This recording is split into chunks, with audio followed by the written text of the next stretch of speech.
1950년 한국전쟁 당시 10만 명의 주민들을 피난시켰던 흥남 철수작전 한 번쯤 들어보셨죠? 벌써 70년 넘는 세월이 흘렀는데요. 네, 당시 피난민들이 도착했던 거제도에 특별한 벽화가 만들어졌다고 합니다. 이상현 기자가 다녀왔습니다. 중공군의 한국전쟁 개입으로 전세가 불리해지던 1950년 12월. 함경남도 흥남 지역에 고립됐던 국군과 유엔군은 열흘간 대규모 해상 철수작전을 벌이게 됩니다. 서울 일사후퇴의 시작을 알리는 철수였습니다.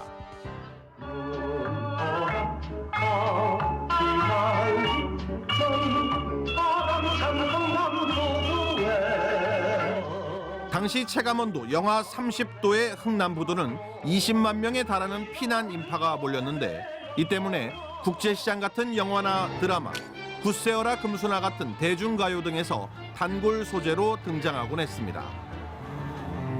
그때 철수작전에 동원된 193척의 선박 중 마지막 남았던 상선 메로디스 빅토리오는 12월 23일 군수품 대신 14,000명의 피난민들을 태우고 남으로 향하게 됩니다.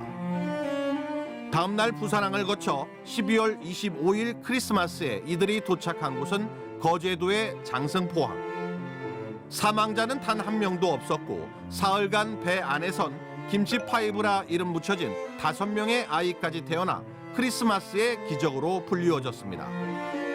인류 역사상 가장 많은 인명을 구조한 배로 기록됐던 이 메로디스 빅토리오는 당시 장승포항 수심이 낮아 바다에 떠 있어야 했는데 섬 주민들이 수많은 어선을 동원해 배 위에 피난민들을 무사히 상륙시켰고 이 먹을 것과 잠자리를 나누며 이들과의 새로운 미래를 준비하게 됩니다. 그로부터 70년, 그때 그 이야기가 당시 피난민촌이었던 그 동네에 벽화로 다시 태어났습니다. 피난민들의 판자촌이 지금 이렇게 도시로 바뀌었는데 여기에 어떤 상징적인 벽화를 그리자. 그러면 무엇이 있을까?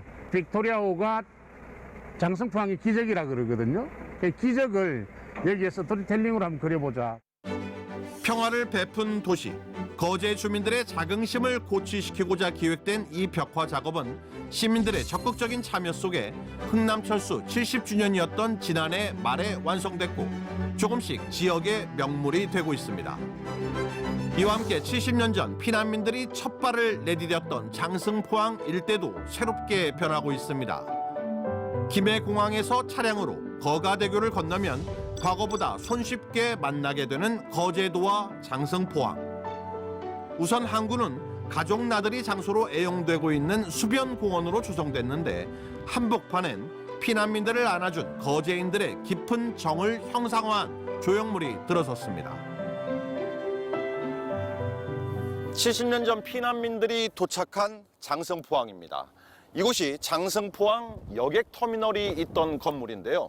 10년 전 거가대교가 개통된 이후 이렇게 텅 비어 있는데 앞으로는 흥남철수 기념공원으로 조성될 예정입니다. 150억 원이 투입되는 흥남철수 기념공원은 올해 말 착공에 들어갈 예정인데요.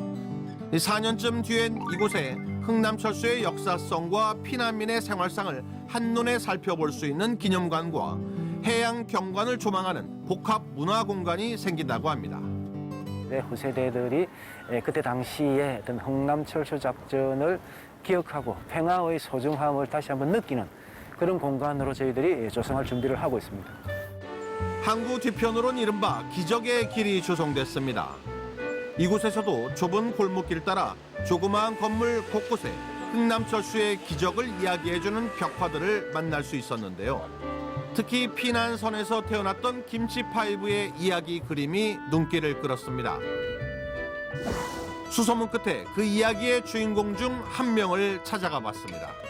장승포항 인근에서 40년 넘게 수의사로 가축병원을 운영하고 있는 이젠 71살 할아버지가 된 이경필 씨. 1950년 12월 흥남철수의 상선 그 메로디스 빅토리오에서 태어난 아기 5명 중 막내입니다. 김치파이브 중 첫째 아이와는 지금도 교류하고 있지만 둘째와 셋째, 넷째 아이는 여전히 그 소식을 모른다는데요.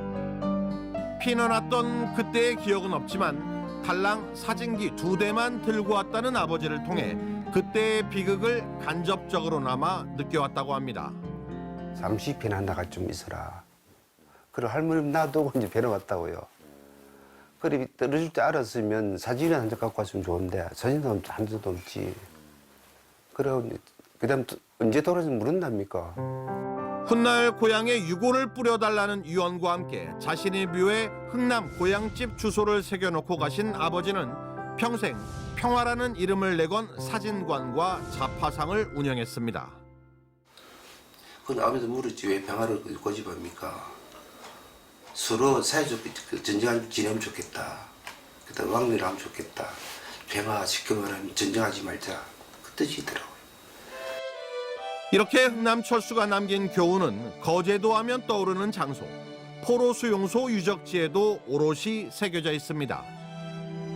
한국 전쟁 중 최대 17만여 명의 포로들이 수용됐던 이 장소에선 당시 수용소의 모습뿐 아니라 피난민들의 판자촌 풍경을 엿볼 수 있습니다. 또 일사후퇴를 기념해 14m 높이로 만든 흥남철수작전 기념탑과 필사적으로 배에 오르던 피난민들 모습을 담은 조형물, 그리고 작전을 성공시킨 영웅들의 얼굴들을 만날 수 있습니다. 지금 여기 보시면은 여기 그 비를 건설하고 공원을 조성할 당시에 많은 분들이 이제 도움을 주셨어요. 그래서 도움 주셨던 분들은 대부분 거제도로 피난을 왔던 이제 피난민들, 네, 여기서 정착하시거나 아니면 여기서 살다가 가셨던 그런 분들이 도움을 주셔서 이 공원을 조성을 하게 된 거죠. 전쟁 포로와 피난민들, 과거의 아픈 역사가 낳았던 이들을 껴안으며 때로는 고통을 감내하고 때로는 희망을 품어냈던 한반도 제2의 섬 거제도. 70년 세월이 지난 이제 평화를 상징하는 도시로 다시 태동하며 제2의 항해를 꿈꾸고 있습니다. 통일전망대 이상현입니다.